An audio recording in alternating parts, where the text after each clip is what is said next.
1 year with a new knee. What does that journey look like? Well, my name is Ken Hill, and I'm going to take you through that journey.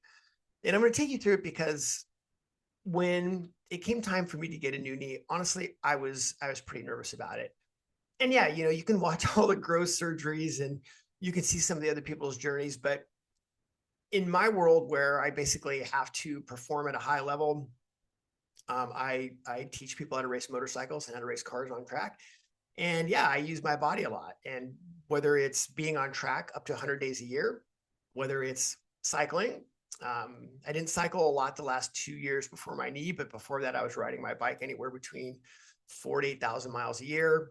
I actually just looked at my data today on steps. I walk 13,000 or so steps a day on a normal day, right? So busy. And I was pretty apprehensive about what was going to happen. What were the long-term effects of getting this done? And my schedule's busy. So just kind of the normal life stuff. So what does a year in getting a new knee look like? Because it is a big deal. It certainly was a big deal for me. Biggest surgery I've ever had. So here we go. So why did I need a new knee? Let's start there. I need a new knee because basically I wrote a lot of checks in my 20s and 30s and 40s that didn't get cashed until my mid to late 50s. And yeah, a lot of injuries, whether that was injuries from motorsports or other types of injuries. I basically put off getting anything done. And because I put things off, scar tissues and bone spurs developed. And when basically in 2020, when my knees were getting so bad that I was just like, man, I got to do something about this. I had an MRI done of both knees, and I get a call after the MRI. And normally you get a call to read your MRIs. And I got a call from the surgeon's office, and he says, hey, I got news for you. You're going to need a knee replacement. And I said, which one? And he goes, no, you need both. And I was like, oh my gosh. Well, right now I just have one knee replaced. The other one's actually doing pretty well. And the damage in the knee, the one that was worse is I had meniscus damage. I had bone spurs. I had a torn ACL, damaged MCL. And of course that all equaled arthritis. And, basically what was happening is I would lose range of motion, right? I had swelling. I was starting to change my gait, right? I was starting to get hip pain, and even riding a motorcycle was tough. And at the end, yeah, it was really difficult. And even driving a car with a clutch all day, my knee would swell up. My knee would swell up. Flying was horrible, right? Sitting in an airplane seat and then having to get out, flying was horrible. Getting up in the morning was horrible, and it just kept getting worse. And then because of that, you start compensating with other things. And then my right knee started to hurt a little bit more than it normally did. My lower back was starting to get tight. My hips, especially my right hip, was starting to hurt. And honestly, my daily mood was dictated by the condition of my knee, what I was going to be able to do that day. And being on the road and having to work on my feet quite a bit. If I was on my feet all day for 2 or 3 or 4 days, and I came home, I was done for 3 or 4 days, right? It took me that long to recover. So yeah, it was time. So when they said, hey, you're approved to get your knee replaced, I was with Kaiser, and honestly, I wasn't real happy with the choices that they gave me for doctors. And I wanted to have somebody that would take my needs into consideration. And yeah, they can give me about how many knee surgeries they've done, and they can have all those things. But I wanted my specific needs met because, yeah, I use my body for a living. And it was important to me that they understood where I was coming from. And I wasn't, quote, just sort of a normal patient and how active I was. So I wasn't happy with the choices. So I ended up, how do I put this? I ended up negotiating to go outside of the system to find the surgeon that I wanted. I ended up finding a fantastic surgeon in Olympia, Washington, and met with him, read his bio, called, ended up doing a little interview with him, and then meeting him and deciding, yeah, this is the guy that understands who I am and what I need out of this. So really it was sort of in the getting ready to get ready stage. So this was literally a year out before my surgery. So I wanted to make sure that I could clear my schedule. So we chose a surgeon. We ended up setting an approximate date. I ended up clearing my schedule because I really wanted to do this and do this well and devote all my time to it once the surgery happened. And yeah, I was kind of in the getting ready to get ready phase, and then actually getting ready. So then we had kind of like a 3 month. It's about a 3 month. Hey, this is your surgery date. And then, of course, you've got all the little tests that you have to get done, EKGs and blood tests and things like that. But even before that, I started thinking about, okay, what's going to happen after this? So I started, doing some pre-surgery PT, making sure that I could develop some good strength. I worked on my range of motion as much as I could, and even though that was starting to fail from what I normally had done.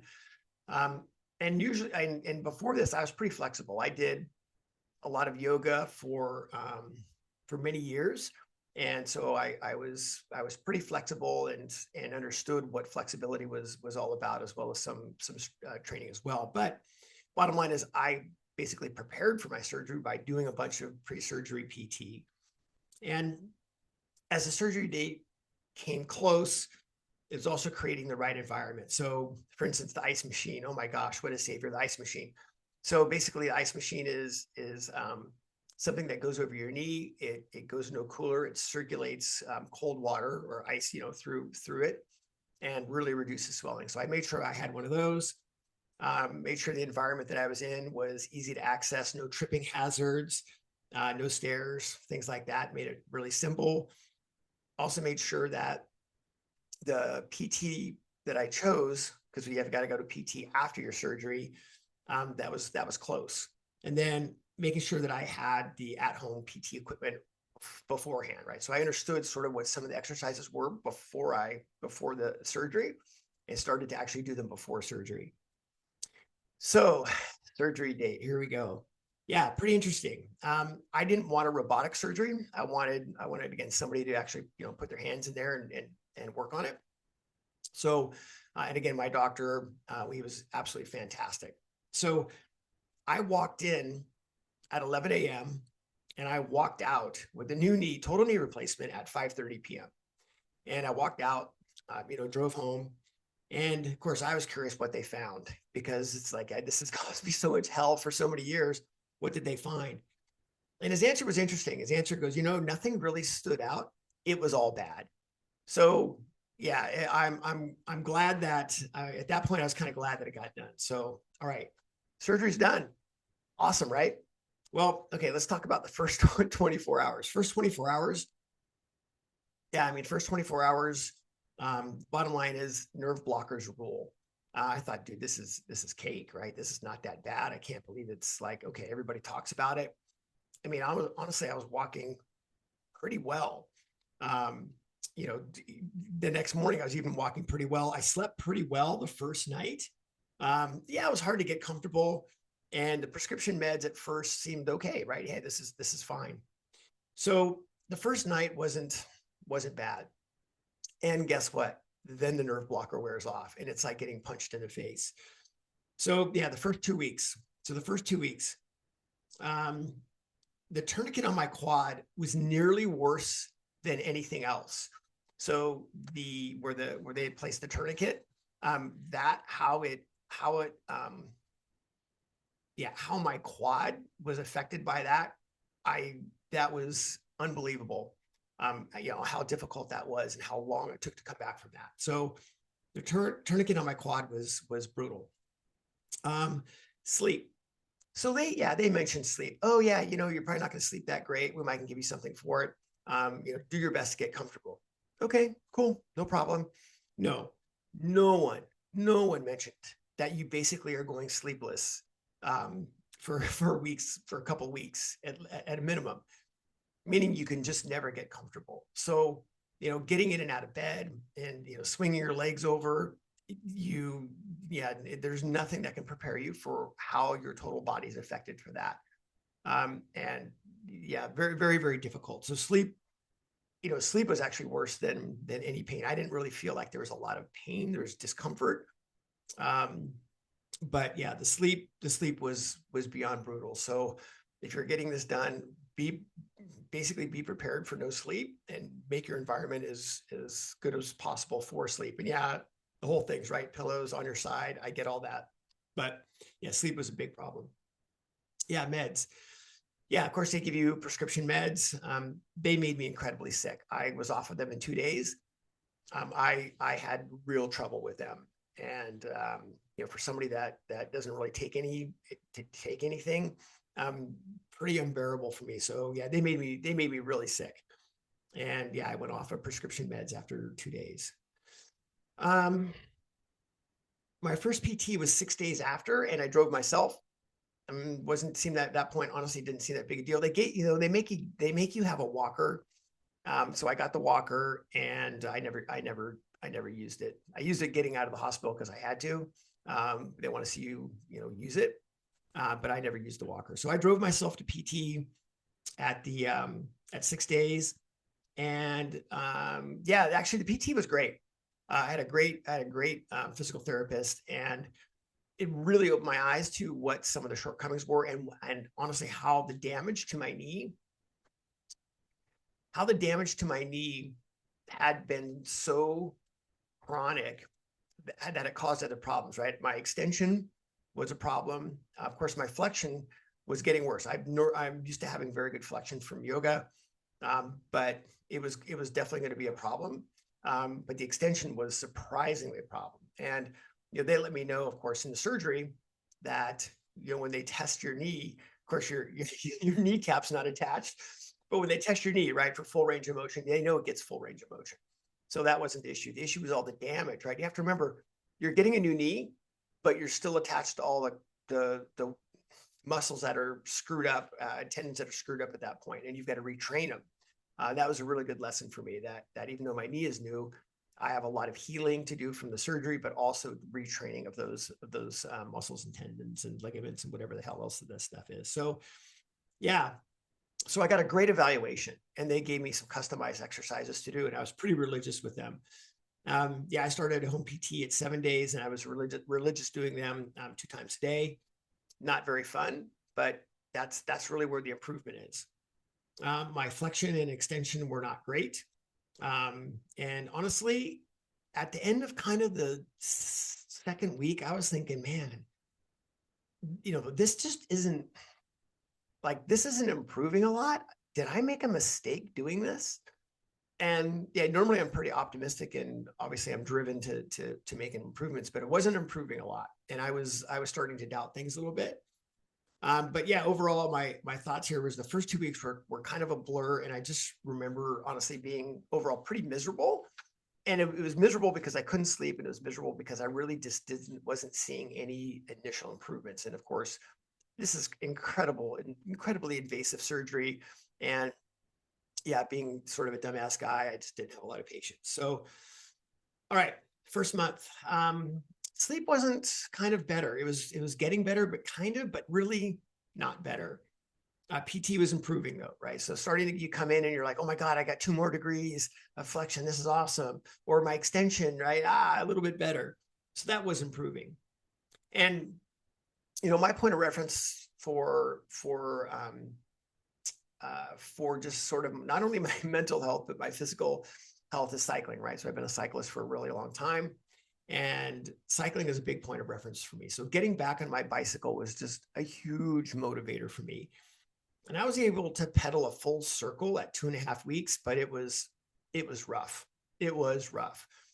And there was actually a couple of days where I could just get enough flexion to make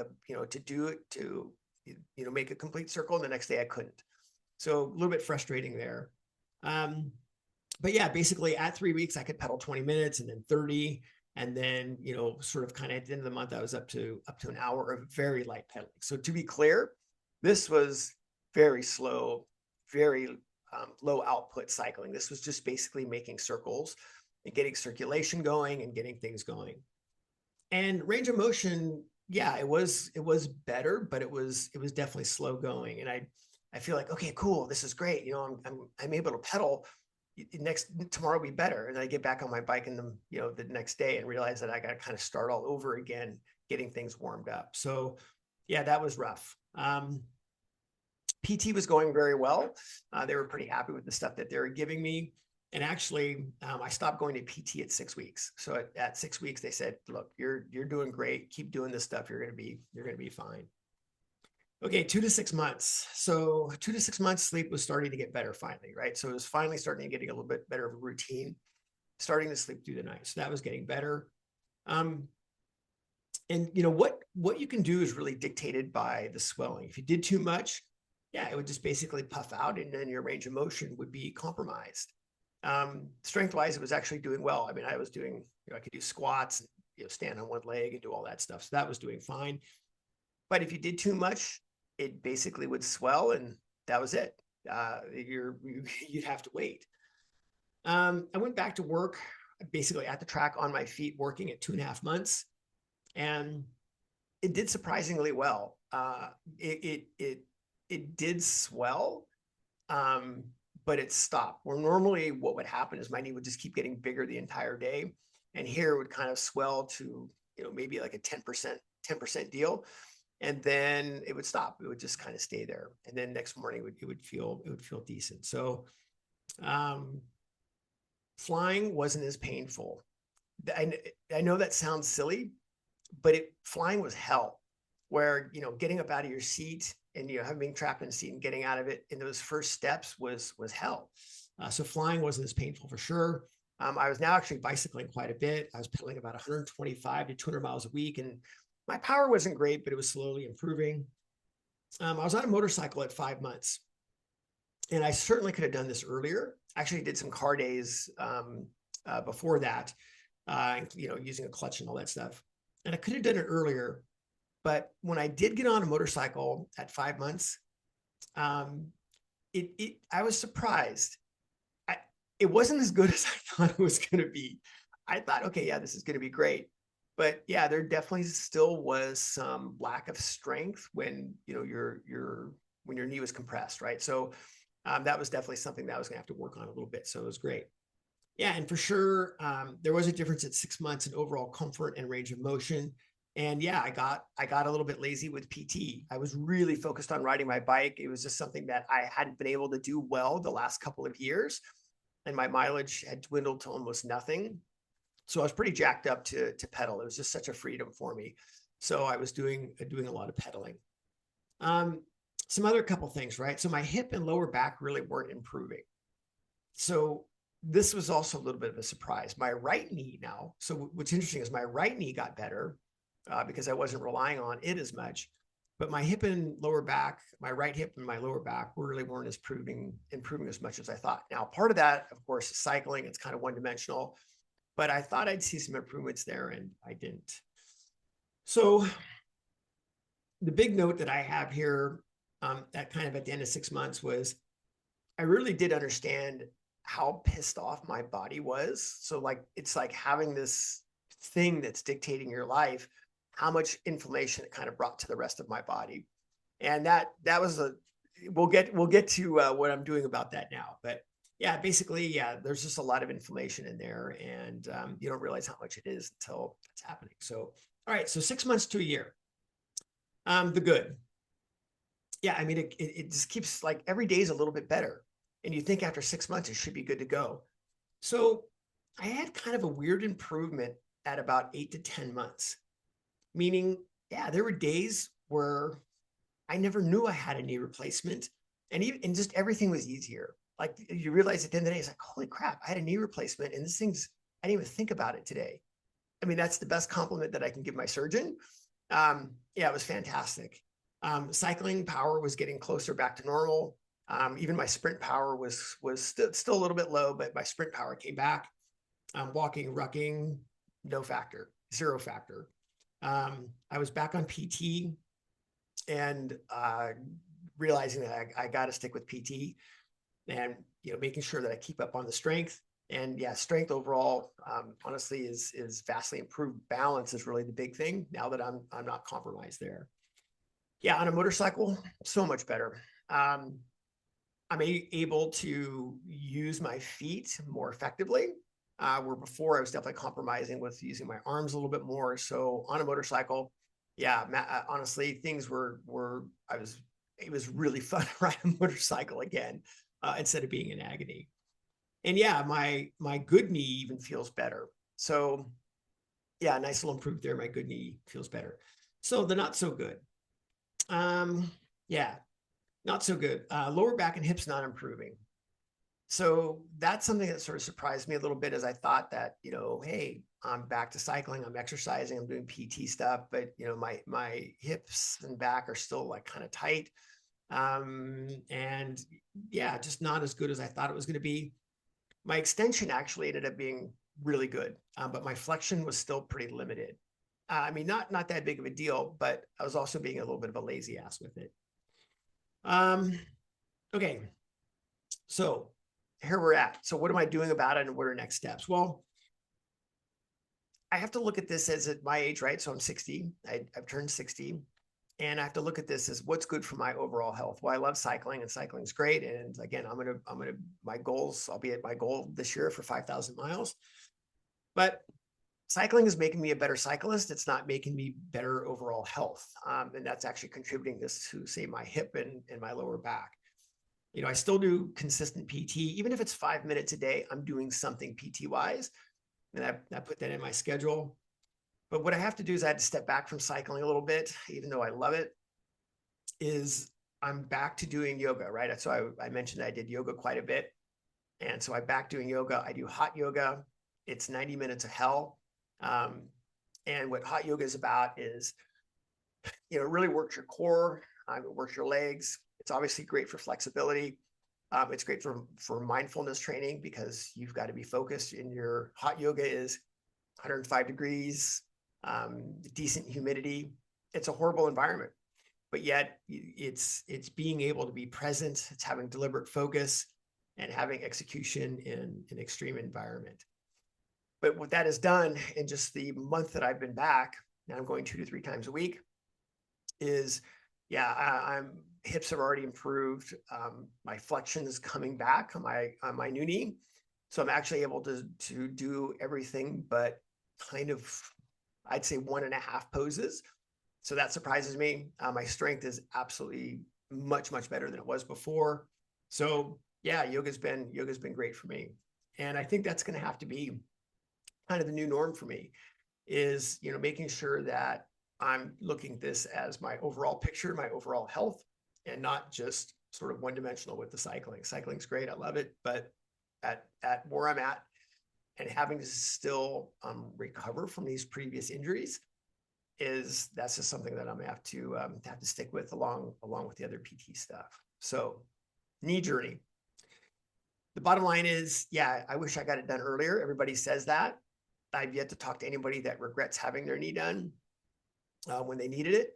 I'm very happy that I got it done, and yeah, I waited too long. I'm happy with the work that I did before to get ready for it. But one of the reasons I'm recording this is, yeah, I had no clue. I had no clue. Yes, you can hear all these different people talk about it to a degree, but I just didn't really have that sort of step-by-step base. And it's just like, I have to be part of my own teachings, right? My own words, which is, I just have to work the process, and you got to let the process work. You got to put your reps in.